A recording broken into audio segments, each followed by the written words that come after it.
Ok,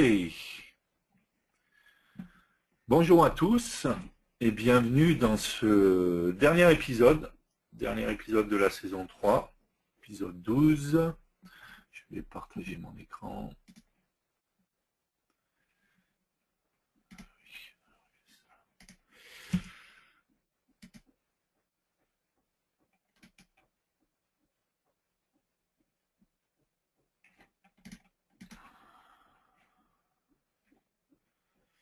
Alors, 2 petites minutes.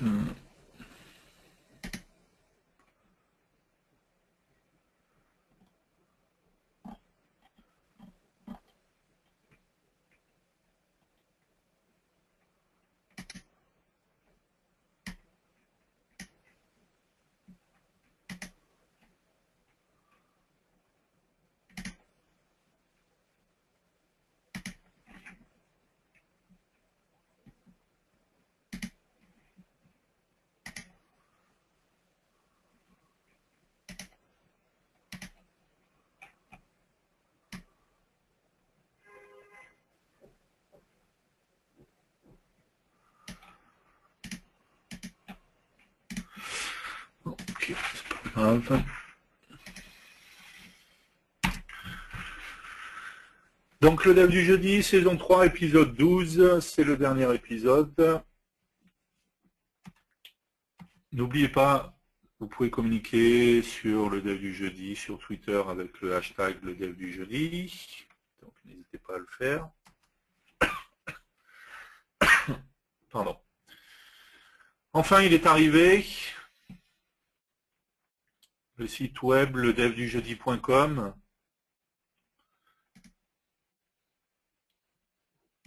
Donc n'hésitez pas à aller le voir.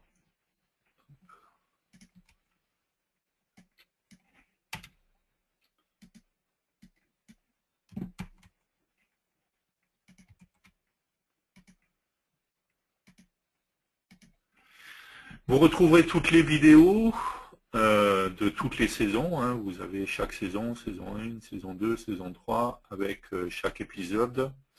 D'accord. Quand vous cliquerez sur chaque épisode, vous retrouverez les différentes parties, puisqu'à chaque fois c'est découpé en parties. D'accord. Donc vous avez toutes les vidéos. Vous retrouverez également dans la partie agenda les différents agendas de chaque saison, d'accord, pour savoir chaque épisode, quel était le sujet de chaque épisode. D'accord, donc n'hésitez pas à aller le voir, vous avez une page de contact, vous avez les liens vers mon blog, le blog de William, le site Embarcadero. Et sur chaque épisode, donc si vous prenez la saison 3 par exemple, sur chaque partie, quand vous prenez l'épisode 1, peu importe la partie que vous allez prendre, hein, que ce soit la partie 1, le 2 de l'après-midi, celle du matin, peu importe. Vous retrouverez dans le corps du message les liens vers les différents codes sources des démos. D'accord. Toutes les démos qu'on a faites sur chaque épisode, là, dans la saison 3. Vous avez un lien vers un zip dans lequel vous aurez tous les démos. Après, sur certains épisodes, vous pouvez avoir certains autres liens particuliers. Donc, c'est le cas sur l'épisode 1, parce qu'il y a là, on a parlé de l'application horloge. Donc, il y a le lien vers le code source de l'application FMX Time et le lien de l'application sur Google Play également. D'accord, l'application qui avait été créée, qui est publiée sur Google Play, et il y avait son code source qui avait été publié également ici. Donc n'hésitez pas à aller le voir. On a la même chose, par exemple, si vous allez sur l'épisode 7, vous vous rappelez peut-être, c'était l'épisode sur la 3D. On avait eu Pascal Fontenot qui était intervenu. Donc vous allez retrouver le code source des démos. Ça, c'est les démos qu'on a fait tout le long de l'épisode, hein, donc que vous voyez dans les vidéos. Le code source des démos tel qu'on les a faites. Hein. Mais vous avez également les liens vers le code source de l'application Rubik's Cube, la version Win32 que Pascal avait fait initialement, la version mobile X5 qu'on a portée au final, et l'application Rubik's Cube sur Google Play. Voilà, donc vous avez toutes les vidéos, vous avez tout, n'hésitez pas à y aller. Il est enfin disponible, ça faisait un moment, donc ça y est, c'est fait. Et vous retrouverez tout, pas que les vidéos, mais comme je l'ai dit, les codes sources et autres. Voilà. Donc n'hésitez pas à commenter, n'hésitez pas à dire ce qui vous plaît, ce qui vous plaît pas, et ainsi de suite. Et n'hésitez pas, bien entendu, à nous faire vos retours là-dessus voilà, pour donner votre avis. Et, voilà. En tout cas, vous avez tous les 3 saisons, hein, saison 1, saison 2, saison 3, avec chaque épisode, les agendas pour l'explication. Voilà, il est enfin en ligne, n'hésitez pas à en profiter. Vous pouvez aussi aller directement sur YouTube, hein, la chaîne YouTube existe toujours, bien entendu, hein, les vidéos pointent directement sur la chaîne YouTube. Mais là, directement, c'est plus simple pour retrouver les vidéos de chaque épisode et autres. Ok, petit rappel sur les offres en cours. Donc comme d'habitude, un rappel, en ce moment il y a des offres qui sont valables seulement jusqu'au 31 mars 2014, d'accord.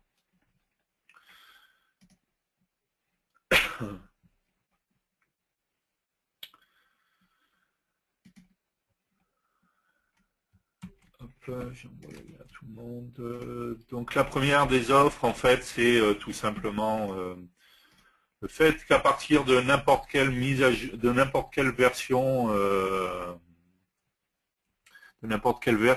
de Delphi, de C++ Builder, vous avez droit jusqu'au 31 mars 2014 au tarif mise à jour pour passer sur les versions X5. D'accord, donc c'est que jusqu'au 31 mars, d'accord, n'hésitez pas, ça vous permettra de bénéficier du tarif mise à jour, donc de pouvoir passer en X5 à des tarifs beaucoup plus intéressants.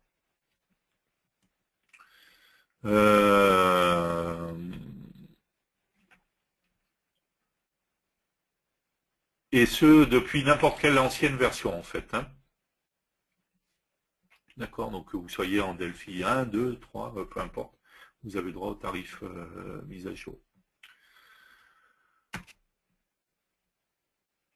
Autre offre, le fait de pouvoir bénéficier d'une remise de 50% sur le pack mobile. Alors, je rappelle qu'il existe différentes versions des produits.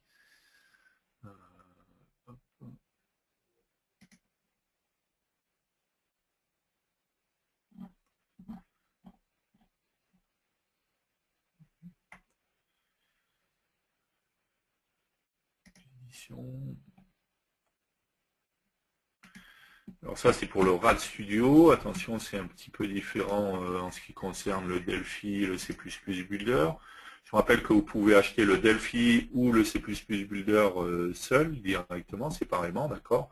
Ou vous pouvez acheter le bundle RAD Studio qui va regrouper le Delphi, le C++ Builder et le HTML5 Builder. D'accord. Donc, sur ces versions, il existe différentes éditions, professionnelles, entreprise, Ultimate Architect. Quand vous êtes en RAD Studio, vous avez accès au développement mobile, même sur la partie professionnelle. Par contre, ce n'est pas du tout le cas si vous achetez un Delphi ou un C++ Builder tout seul.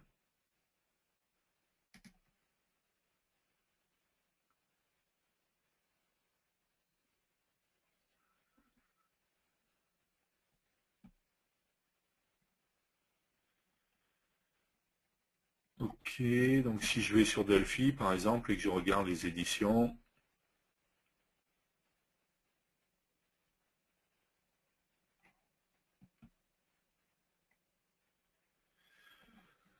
vous verrez que dans la partie professionnelle, vous avez que le développement Windows et Mac. D'accord. Si vous voulez avoir le développement mobile dans la partie professionnelle, vous avez la possibilité d'acheter un pack mobile, qui est précisé là, un pack optionnel mobile add-on. Donc jusqu'au 31 mars, si vous êtes en version pro de Delphi ou de C++ Builder, vous avez la possibilité d'acheter le pack add-on mobile avec 50% de remise. D'accord. Et donc de bénéficier du développement mobile sur votre version professionnelle. On est d'accord que si c'est Delphi, ça sera Android et iOS. Si c'est C++ Builder, vous n'aurez que la partie iOS pour le moment.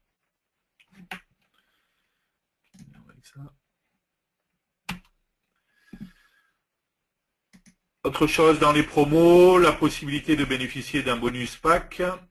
D'accord, donc ce bonus pack, il suffit d'acheter une version X5 pour pouvoir en bénéficier. Vous allez pouvoir bénéficier de 3 choses. Un livre qui s'appelle Coder en Delphi par Nick Hodges, qui est un livre en anglais, bien entendu, en version électronique.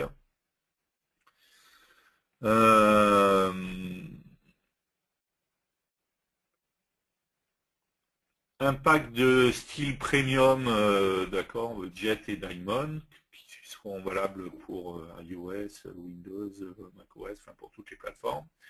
Et un outil qui s'appelle MIDA Converter. Donc MIDA Converter,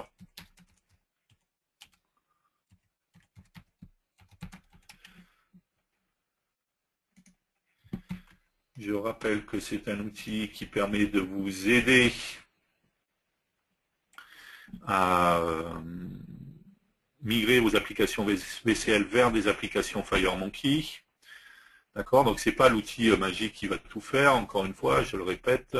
Par contre, c'est un outil qui peut vous aider à migrer vos applications VCL vers FireMonkey. Il existe différentes éditions de cet outil, vous avez droit à la version basique de cet outil. D'accord. Donc il va convertir les composants classiques et standards de la VCL vers FireMonkey. Alors si vous avez vos propres composants, si vous avez d'autres composants, et ainsi de suite, bien entendu, il ne saura pas les convertir, donc il y aura quand même du travail. Donc c'est pour ça que je précise bien que ce n'est pas l'outil magique qui va tout faire, d'accord. Il y aura quand même très certainement du travail à faire.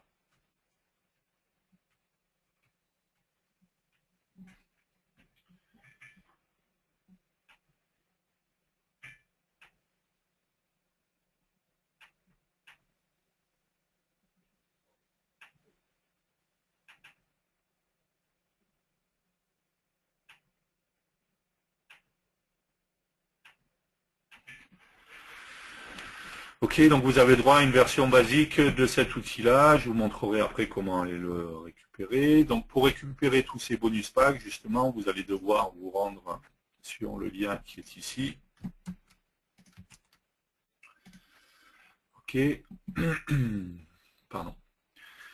Et vous allez devoir avoir installé d'abord en premier votre version X5, l'avoir installée et l'avoir enregistrée. D'accord. Et ensuite, le temps de retrouver MIDA et les packs. Okay.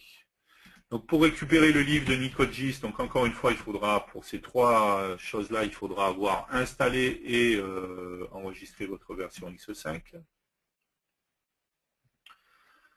Hop. Pour le livre de Nicodgis, il faudra aller ici. Pour MIDA Converter, il faudra aller ici.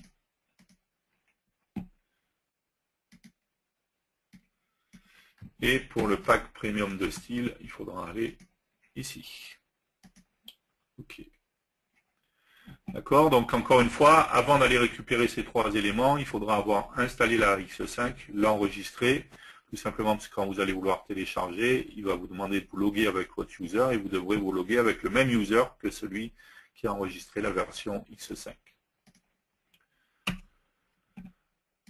On en avait déjà parlé la semaine dernière. Bientôt, il y aura la mise en place d'un nouveau système de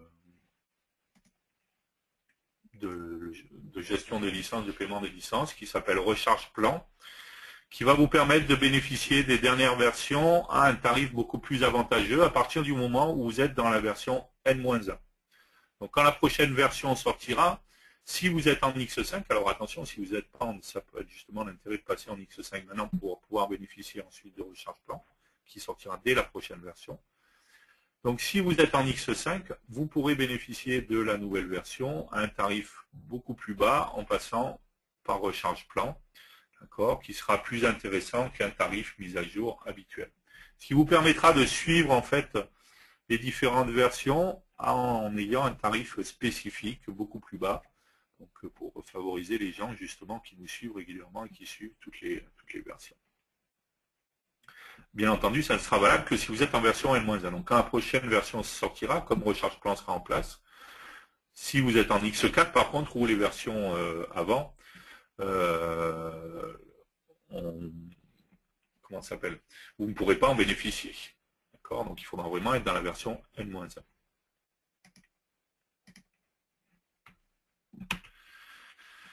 Ok, une nouvelle chose qui va sortir bien entendu bientôt, pardon, et qui s'appelle AppMethod, une nouvelle IDE de développement. Alors en fait c'est le même IDE que le RAD Studio, hein, qui est dédié en fait à FireMonkey. et donc au développement multiplateforme. Donc c'est une nouvelle version de l'IDE qui va sortir. Alors je vous rassure, pour vous qui êtes en Delphi ou en C++ Builder qui avez déjà des outils, vous avez déjà tout ce qui est dans la méthode. Donc l'annonce va se faire très bientôt. Pardon. L'annonce va se faire très bientôt. App méthode est dédiée donc au développement multiplateforme, donc seulement avec FireMonkey, pas de VCL exclusif pour Windows dans App méthode, d'accord.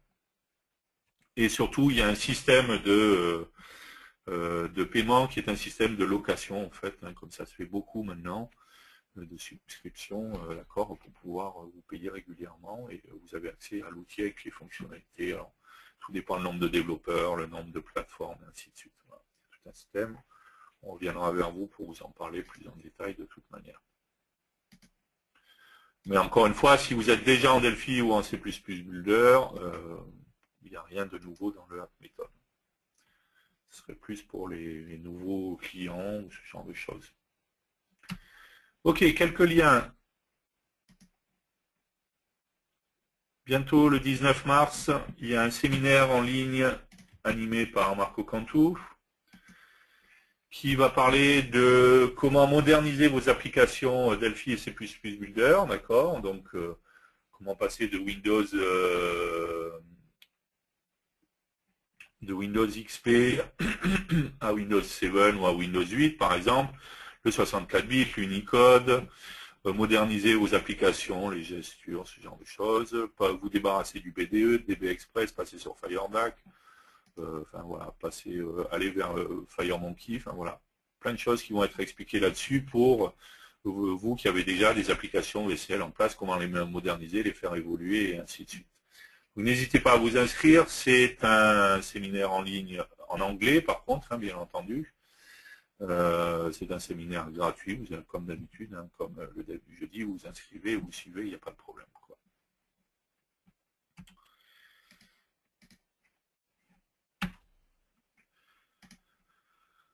Je rappelle le replay pour le séminaire que Jim Mackis avait animé concernant le développement avec Delphi et C++ Builder pour s'interfacer avec des périphériques et des gadgets externes, d'accord, donc comme des Google Glass, des box domotiques et plein d'autres choses, d'accord. Donc n'hésitez pas, vous avez le replay ici, vous vous inscrivez, vous récupérez les vidéos, pour accéder aux vidéos, il n'y a pas de problème.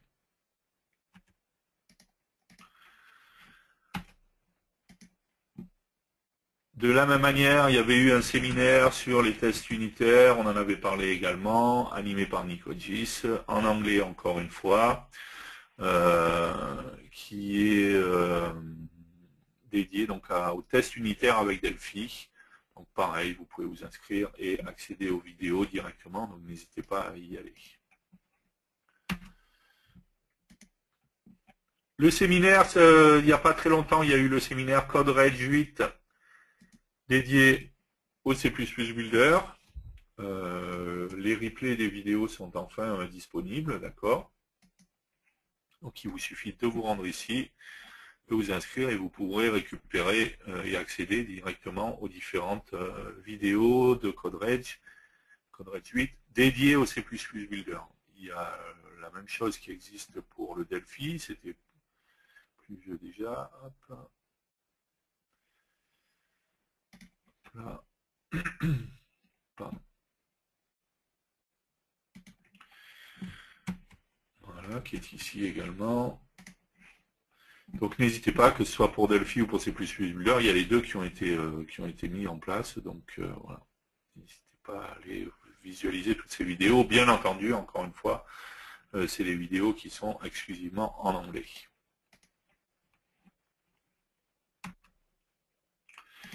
Le livre de Nicogis, on en a parlé, vous avez droit à une version gratuite du livre de Nicogis. On est d'accord que la version à laquelle vous avez droit est une version électronique du livre. Pour ceux qui souhaiteraient avoir une édition papier du livre, vous pouvez vous rendre ici et l'acheter pour le prix de 39,99 $. Donc voilà, n'hésitez pas à y aller si vous souhaitez bénéficier de la version papier de ce livre. Sinon, je l'ai dit, dans le bonus pack, quand vous avez une X5, vous avez accès à une version électronique de ce livre. La nouvelle roadmap, on en avait parlé la semaine dernière, je redonne le lien, c'est pas plus mal de le redonner. Ok, et d'en reparler 2 minutes. Donc, c'est la nouvelle roadmap qui a été publiée, qui rappelle ce qui a été fait en 2013, le support d'iOS, FireDAC, iOS 7, d'accord, l'arrivée d'Android, ok. Ce qui est prévu dans la partie en 2014, le développement Android pour C++, ce qu'on a appelé QPS, Quality Performance Stability, d'accord, donc amener le plus de stabilité possible, améliorer les performances et la qualité de l'IDE, de FireMonkey et de toutes les choses qui sont intégrées dans l'IDE, d'accord. Des nouveaux composants pour tout ce qui est paiement et advertising dans les publicités dans vos applications mobiles, que ce soit pour Android ou iOS. L'évolution de DataSnap avec l'amélioration des performances, le support de REST, et ainsi de suite. Un BAS, Mobile Backend as a Service, la possibilité de faire appel à des services de push, par exemple, des choses comme Parse, Kinvé, puis vous pouvez voir d'autres. La possibilité d'interagir et de faire dialoguer des applications entre elles, les applications mobiles et desktop entre elles, on leur permettre d'échanger des données relativement facilement. Le support d'Android KitKat, le support dans la VCL cette fois de la barre des tâches Windows avec toutes les nouveautés, l'évolution de la VCL avec les styles et la gestion des senseurs sur les tablettes, notamment on parle plus spécifiquement des tablettes Windows. Le support de différents périphériques, différents devices autres que simple mobile, tablette, comme par exemple des Google Glass ou autres. La possibilité de créer des serveurs DataSnap ou WebBroker pour Apache, d'accord, ce n'était pas le cas jusqu'à maintenant. Bien entendu, en continuant à avoir la possibilité de générer de l'ISAPI. L'amélioration de la RTL, l'amélioration de FireDAC et l'implémentation un peu plus complète de FireDAC. Le support, bien entendu, des prochaines versions d'Android et iOS. Le support du Bluetooth, même si on pourrait faire du Bluetooth aujourd'hui, mais ça demanderait du code, alors que là, le but, c'est de dire d'avoir les composants déjà tout faits, tout prêts. Le support des nouvelles spécifications C++.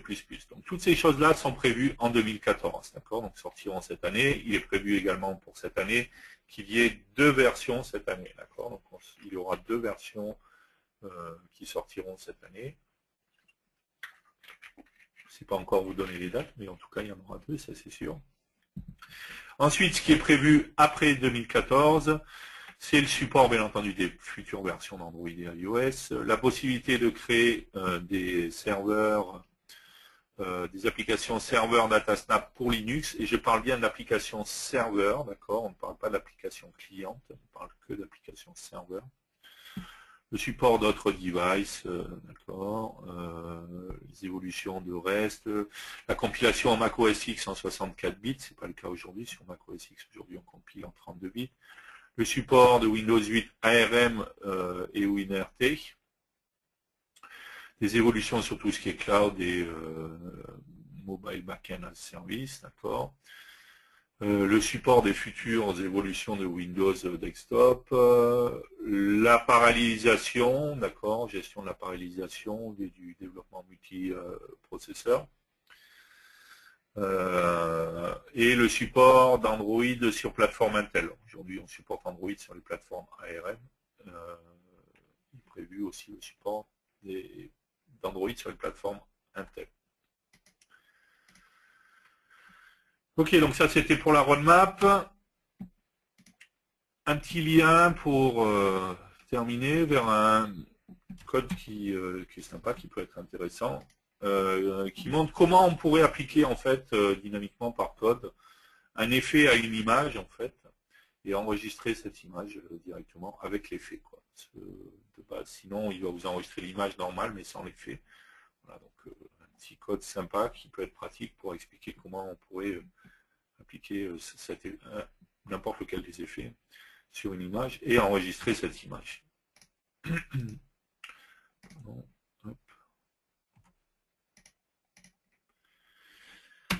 Et pour terminer, je rappelle le design du vendredi, d'accord, donc qui est publié à chaque fois sur mon blog.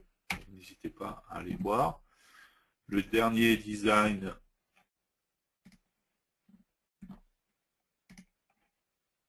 c'est le design numéro 8 qui était un design desktop. Donc je rappelle que le design du vendredi, encore une fois, tous les vendredis, un design va être publié.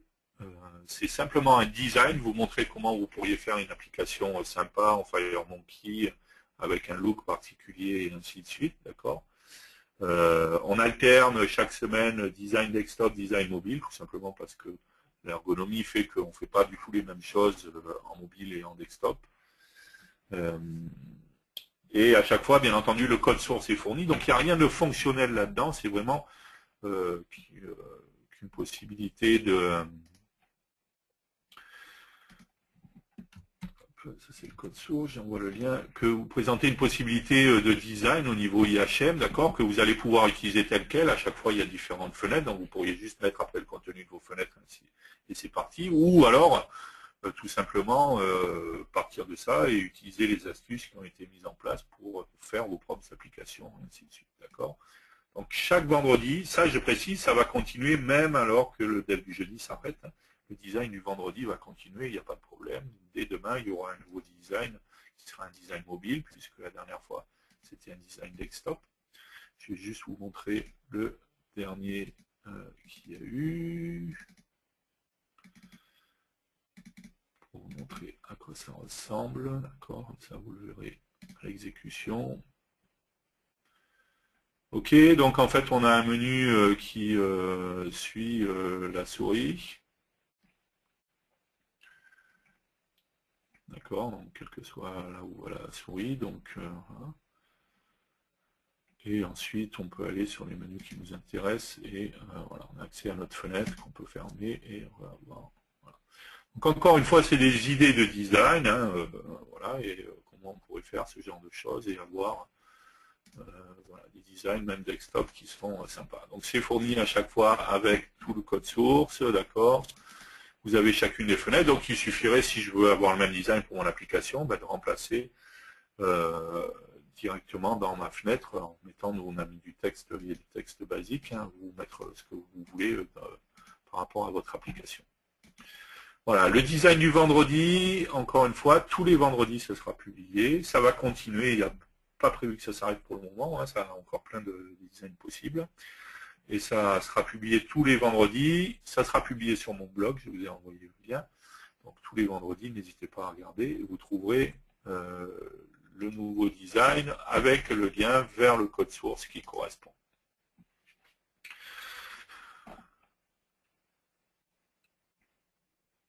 Voilà, donc je crois qu'on a fait le tour. C'est terminé. On va regarder si vous avez des questions. Alors, les questions. Alors, il y avait une personne qui avait des questions techniques particulières, j'avais déjà répondu, enfin de me faire un mail. Par contre, il y avait une question, c'était après le dev du jeudi, est-ce que je pourrais continuer à vous poser les questions? Donc bien entendu, oui, aucun problème pour ça. Vous connaissez nos différents emails, donc n'hésitez pas à nous contacter, il n'y a pas de problème. Je vous rassure, le dev du jeudi reviendra, il y aura la saison 4. Hein. Je ne sais pas encore vous dire quand ça sera, mais en tout cas, il y aura très certainement cette année, de toute manière. Enfin, c'est sûr, ça sera cette année. Le dev du jeudi, saison 4, qui démarre, à mon avis, après l'été, mais voilà. On verra ça et on vous tiendra informé. Donc, en tout cas, ça ne vous empêche pas de nous contacter, même s'il n'y a pas le dev du jeudi.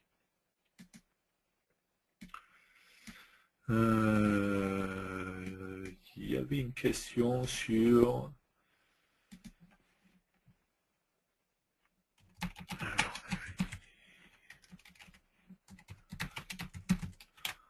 Hop, je vais juste retrouver voilà, le Bien, il y avait une question qui était, je sais faire des classes Java, d'accord, je sais écrire des classes en Java, est-ce que je peux les mapper directement avec Delphi? Donc il y avait, donc on parle d'Android, là bien entendu. Donc il y avait un lien que j'avais envoyé à la personne, que j'ai envoyé à tout le monde, qui est ici, qui explique justement comment accéder à une classe Java qu'on aurait créée directement à partir de Delphi. Voilà. N'hésitez pas à aller voir ce lien si vous en avez besoin. Après, ok.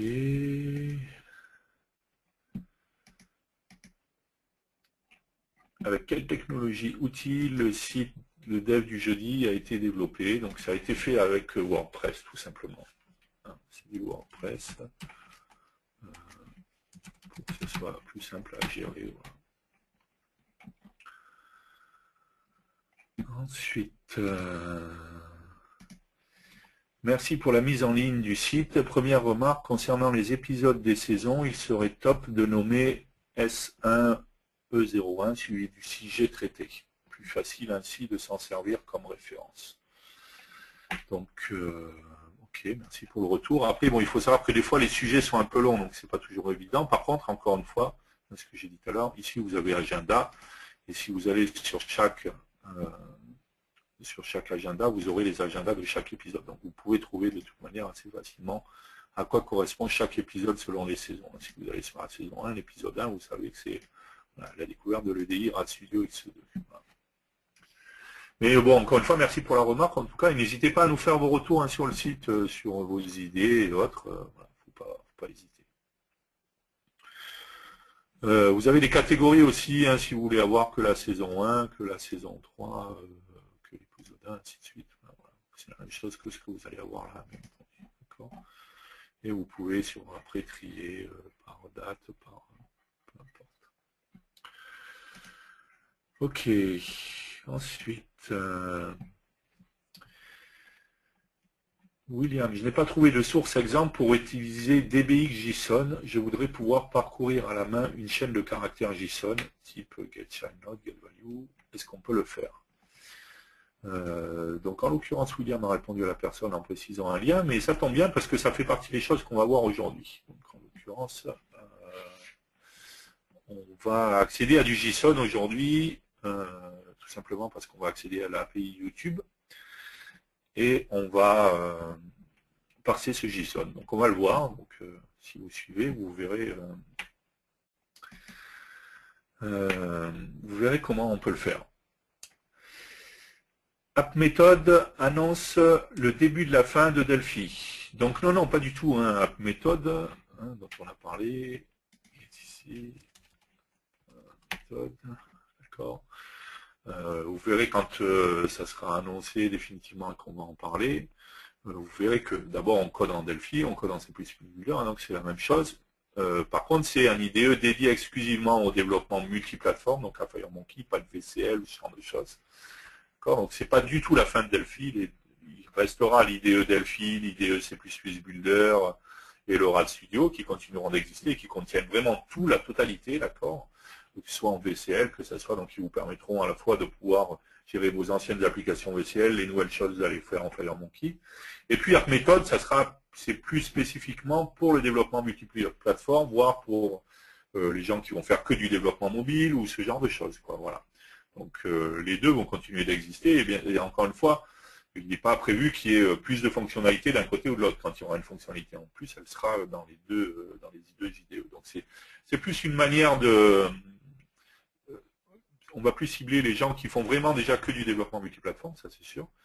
Et ensuite, il y a le système de paiement par abonnement en fait qui est différent également. Voilà. Donc ça s'arrête exclusivement à ça, mais ça ne veut pas du tout dire que Delphi ou C++ Builder vont mourir. Non, les deux vont continuer d'exister. C'est juste une manière différente de présenter les choses et de cibler d'autres clients qui n'ont peut-être pas besoin de la VCL, qui sont des nouveaux clients et autres. Alors, autre question. Et la compilation iOS sans machine Apple, c'est prévu? Non, c'est pas prévu, et c'est pas prévu tout simplement parce qu'on peut pas, quoi, et qu'on n'a pas le droit, hein, c'est imposé par Apple, donc voilà. Donc c'est pas qu'on veut pas en fait, mais c'est qu'on peut pas. Donc, il y a des règles et des restrictions quand on fait du développement avec Apple. Le simulateur n'a pas le droit d'être embarqué ailleurs que sur un macOS, donc on peut pas. C'est ce qui fait que, par exemple, contrairement à Android, vous ne pouvez pas avoir les simulateurs en local sur votre poste Windows, d'accord. Ah, voilà, il y a plein de règles comme ça qui font que ce n'est pas possible. Donc malheureusement, alors sauf si Apple change ses règles, hein, bien entendu, mais en tout cas, ça ne va pas dans cette direction-là pour le moment, donc je ne pense pas que ce soit le cas.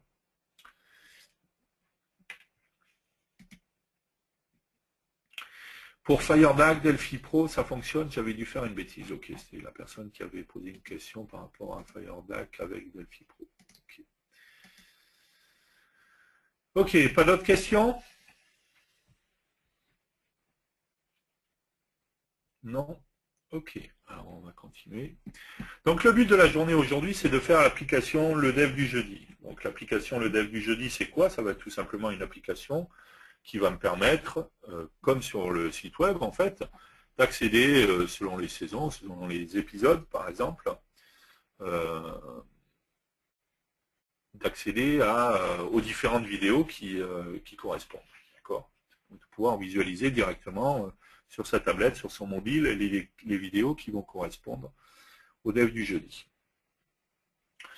Donc pour ça, on pourrait le faire de différentes manières. D'accord, on pourrait faire une application et mettre en dur tous les liens vers les vidéos, mais à chaque fois qu'on va avoir des nouvelles vidéos, d'accord, on va être obligé du coup de refaire une nouvelle application. D'accord. On pourrait également mettre un serveur quelque part qu'on va interroger avec DataSnap, d'accord, et puis lui il va nous renvoyer les infos de quels sont les épisodes, quelles sont les saisons, et ainsi de suite, d'accord. Ou on pourrait, puisqu'a priori tout est publié sur YouTube, d'accord, on a une chaîne YouTube, hein, du jeudi, qui a le site web, ça c'est une chose, hein, mais sinon il y a une chaîne, hein, YouTube, youtube.com/user/le dev du jeudi ou youtube.com/le dev du jeudi vous renvoie directement sur la bonne. Ok, et ici on retrouve sur cette chaîne, en fait, on retrouve tout simplement toutes les saisons et tous les épisodes. D'accord? Sachant qu'on a des playlists qui ont été créées, ok, puisque à chaque fois on a une playlist par épisode, puisque chaque épisode est découpé en différentes parties. D'accord? Donc on a différentes parties. Et chaque playlist en fait correspond à un épisode. Si je vais ici, je vois la liste de toutes les playlists. Donc j'ai bien ces 3 épisodes 11, 10, 9, 8. D'accord. Donc ça c'est une playlist. À chaque fois j'ai un certain nombre de vidéos dans cette playlist. D'accord. Donc qui correspondent aux différentes parties de la journée. Donc une des solutions, ça va être tout simplement de se dire pourquoi ne pas utiliser l'API YouTube, puisqu'il y a une API YouTube qui existe,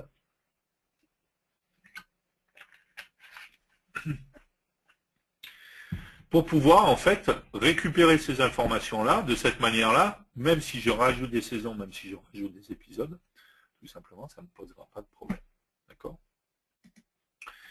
Donc pour ça, en fait, hein, une petite recherche, j'ai plus le lien là directement, mais YouTube API, et vous tomberez sur l'API YouTube qui est ici, d'accord.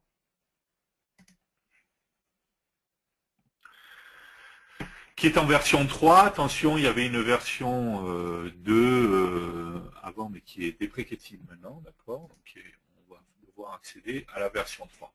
Simplement, avant de pouvoir faire tout ça, avant de pouvoir accéder à cette API, d'accord, on va devoir faire différentes choses et notamment enregistrer notre application, d'accord, pour pouvoir être enregistré auprès de Google, avoir des clés d'API et ainsi de suite, d'accord.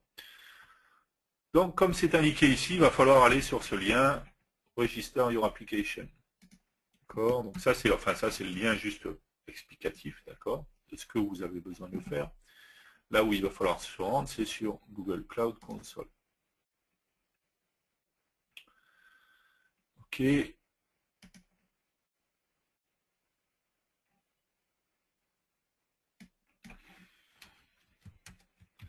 Donc vous allez devoir vous rendre ici. Ok, et ici, il va falloir créer un projet. D'accord, ici j'en ai déjà créé un. Ce qu'il va falloir vous faire, c'est créer un projet. Donc un projet, c'est tout simplement un nom et un project ID. Lui, par défaut, il vous génère un project ID, mais rien ne vous empêche de générer votre propre project ID. Attention juste, il faut un certain nombre de caractères. Voilà, on doit être entre 6 et 30 caractères pour le project ID. D'accord, donc ça, c'est la première des étapes. Vous allez devoir venir ici, créer un project ID. Ok. Une fois que vous aurez créé votre projet, vous allez pouvoir venir ici, vous verrez votre projet ici qui a été créé. Et vous allez pouvoir accéder à différentes informations. Et ce qui va être intéressant, c'est la partie qui est ici, API et authentification. Tout simplement, quand vous allez aller sur API, ici, vous allez trouver la liste de toutes les API de Google. D'accord ? Par défaut, vous allez trouver en haut toutes celles qui sont activées. Vous voyez que sur la partie droite, il y a un bouton On, d'accord, et il y a un bouton Off. Un On, Off, en fait. Vous cliquez sur le bouton, il passera de On à Off, et ainsi de suite. OK ? Donc toutes celles qui sont activées se retrouvent tout en haut, d'accord, et après c'est classé par ordre alphabétique, tout simplement.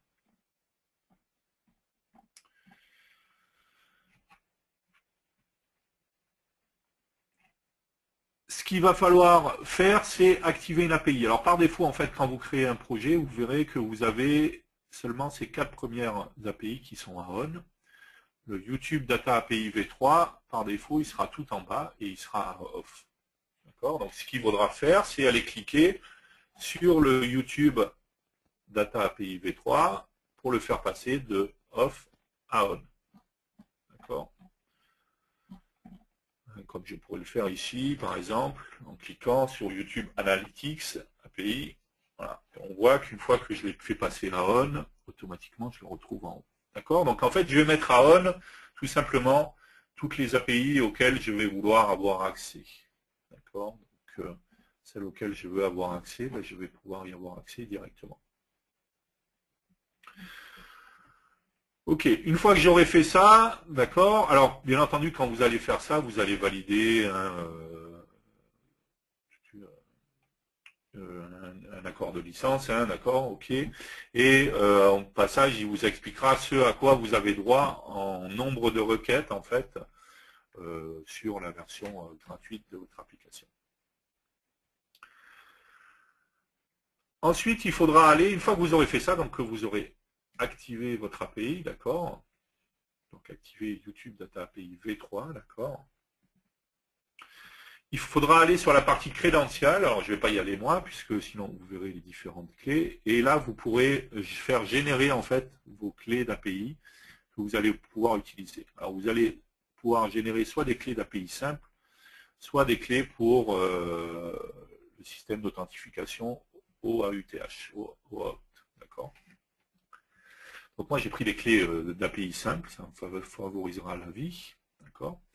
Donc, une fois que vous êtes dans Crédential, vous verrez, vous avez des options pour générer les clés, créer les nouvelles clés si elles n'existent pas, et si elles existent, bah, vous visualisez directement vos clés. D'accord. Ok. Et une fois que vous avez fait ça, en fait, vous allez pouvoir accéder tout simplement aux API. Alors, où c'est que je... aux différentes API pour savoir comment accéder, comment récupérer les informations, les playlists, tout ce genre de choses. Alors il y a différents types d'API disponibles, d'accord. Mais vous allez pouvoir par exemple accéder à ce genre. Alors je vais prendre laquelle. Hop.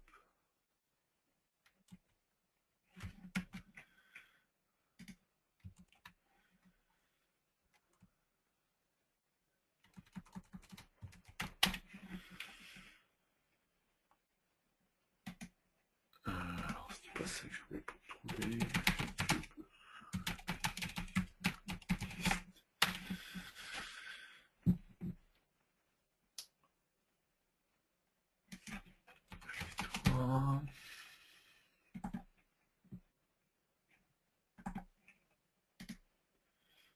c'était ça, voilà, c'était là où je voulais être. C'était dans référence, voilà, où j'étais tout à l'heure, c'était en fait dans pas dans code simple, mais dans référence, voilà. Donc ici vous avez les références sur les différentes API, et on a par exemple, donc là on est sur playlist et liste. D'accord, playlist et liste.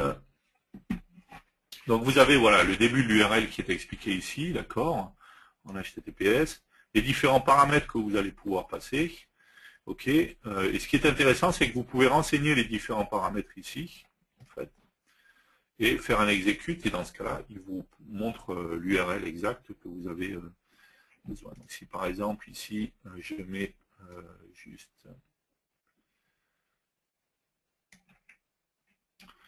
Hop, je vais mettre ça...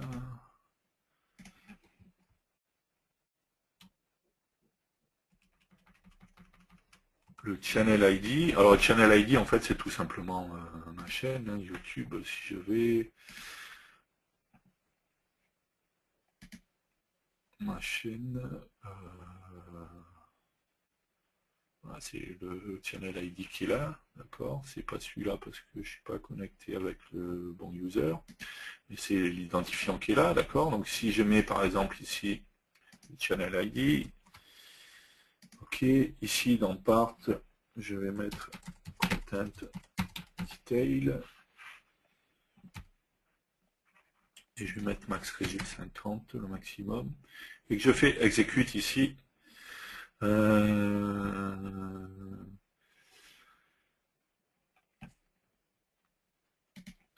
est-ce que je me suis trompé quelque part?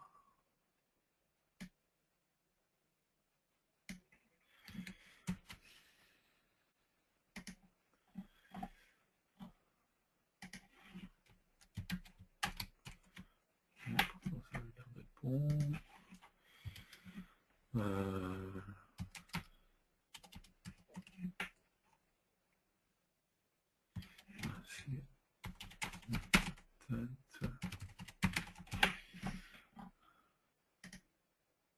Voilà.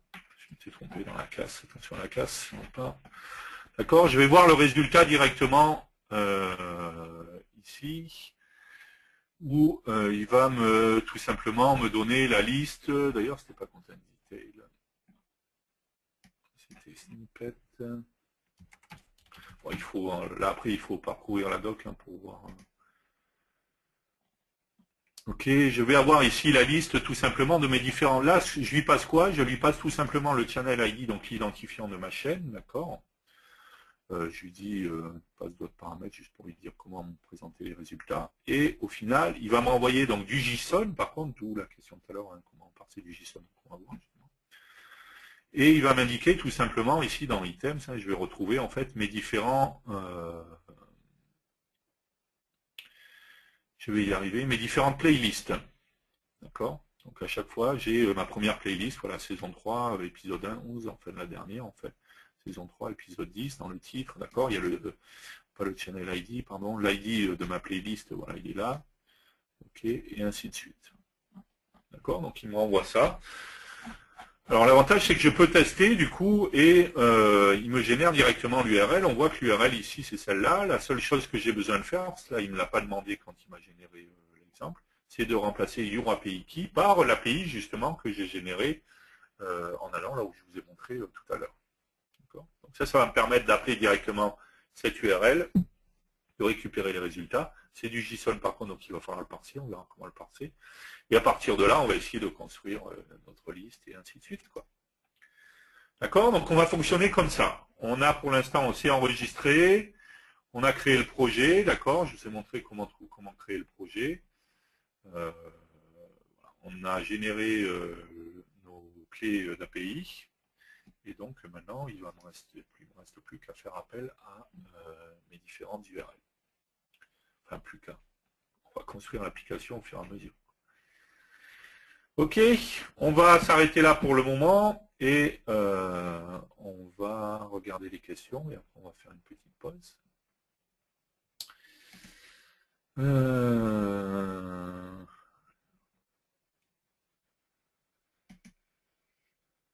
Alors, pouvez faire un lien entre les agendas et les vidéos. Oui, je possédais pour l'application faire un lien entre l'agenda qui est là et les vidéos là.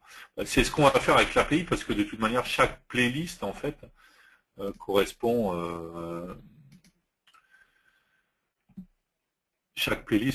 à un épisode particulier, d'accord. Donc après on va pouvoir récupérer, hein, si on regarde ici dans ce qui nous renvoie, où c'est que c'était.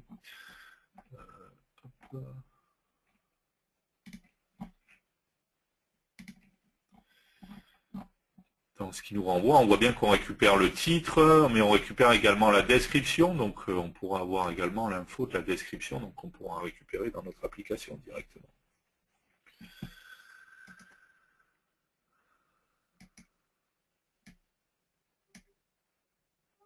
Comment passer de FireDAC X3 vers X5, sachant que les composants AD et XXX ont été renommés ont été changés en FD XXX.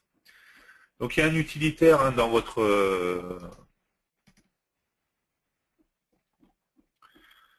répertoire d'installation, programme file, Embarcadero, RAD Studio 12.0, bin, qui s'appelle refine.exe, d'accord. Et il y a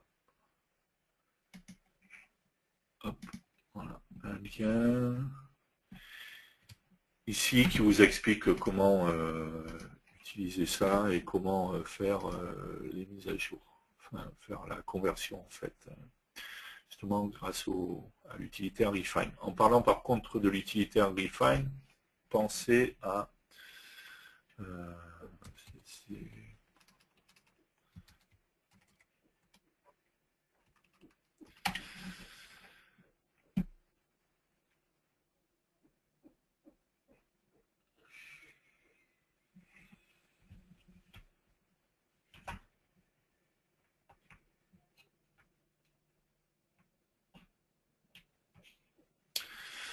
alors, pensez, c'était au hotfix, d'accord, hotfix 4, on en avait parlé une fois, mais justement qui est une mise à jour de l'exe refine.exe. Donc si vous en avez besoin, justement, pensez à aller récupérer ce hotfix là avant d'utiliser le refine, au moins vous aurez bien la bonne dernière version.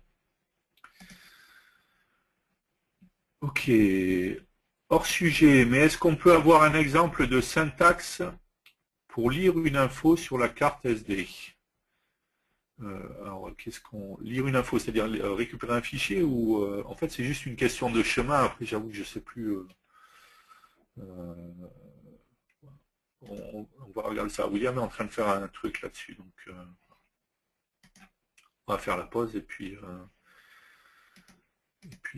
vous montre ça après. Ok, pas d'autres questions sinon? Ok, on fait une petite pause. Pause café, pause pipi, pause tout ce que vous voulez. Et après, on continue.